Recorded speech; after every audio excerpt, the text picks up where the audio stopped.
नमस्कार साथियों, उम्मीद करता हूँ आप सभी शानदार होंगे।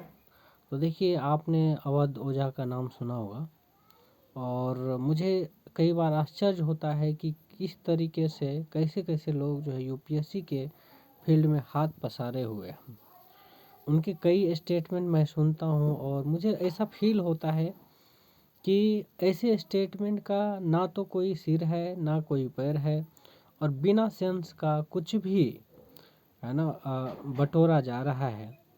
तो ओवरऑल कहने का मतलब ये है, खास करके इस फील्ड में, जिस फील्ड में अवध ओझा अभी हाथ पसारे हुए हैं, इतना होना चाहिए कि क्या बोलना है, कैसे बोलना है और क्या सही क्या गलत है, इस चीज़ की रिकॉग्निशन ज़रूर होनी चाहिए। अदरवाइज मतलब यही है ना कि आप पब्लिक के इंटेंशन को एक तरह से कह सकते हर्ट पहुंचा रहे हैं। ठीक है, मतलब ये है कि वो जिस मकसद से यहाँ आ रहा है उसको बरगलाने का काम जो है अवध ओझा कर रहे हैं। ठीक है, तो उनसे रिक्वेस्ट है, अगर इस फील्ड में है तो कम से कम क्या सही क्या गलत है उसको पहले वेरीफाई कर ले, तब किसी चीज़ को परोसने का काम कीजिए, समझे।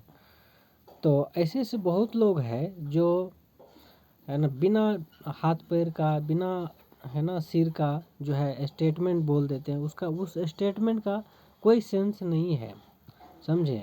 लेकिन क्योंकि सोशल मीडिया है, जो मन होता है वो बोल देता है, समझे। तो इन सब चीज़ों से बचना चाहिए। और मुझे ये भी कई बार आश्चर्य होता है कैसे लोग मतलब इस तरीके के लोग को कैसे प्रमोट कर दे रहे हैं। ठीक है, मतलब ये तो बेकार की चीज़ें हैं ना कई बार कि ऐसे ऐसे लोग को। अब देखिए, हिस्ट्री का मुझे नहीं पता कि हिस्ट्री को इनको कितना ज्ञान है, लेकिन एटलीस्ट इतना पता सीधा सीधा इसके स्टेटमेंट से पता चल जा रहा है कि साइंस का इनके पास कोई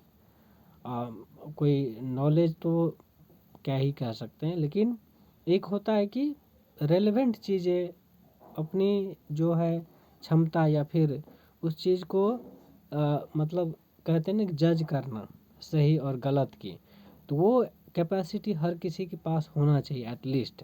ठीक है, आप जो भी बोल रहे हो सबसे पहले उसको बोलने से पहले वेरीफाई कर लीजिए कि उसमें क्या सही है और क्या गलत है। इतना करने की कैपेसिटी आ गया तो समझ लीजिए कि उनको साइंस की भी ज़रूरत नहीं है। ठीक है, हाँ इतना ज़रूर कहेंगे, अगर हिस्ट्री की टीचर है और नहीं इधर कैपेसिटी है तो ठीक है, हिस्ट्री में ही ज्ञान दीजिए, बाकी इधर हाथ पसारने की ज़रूरत नहीं है।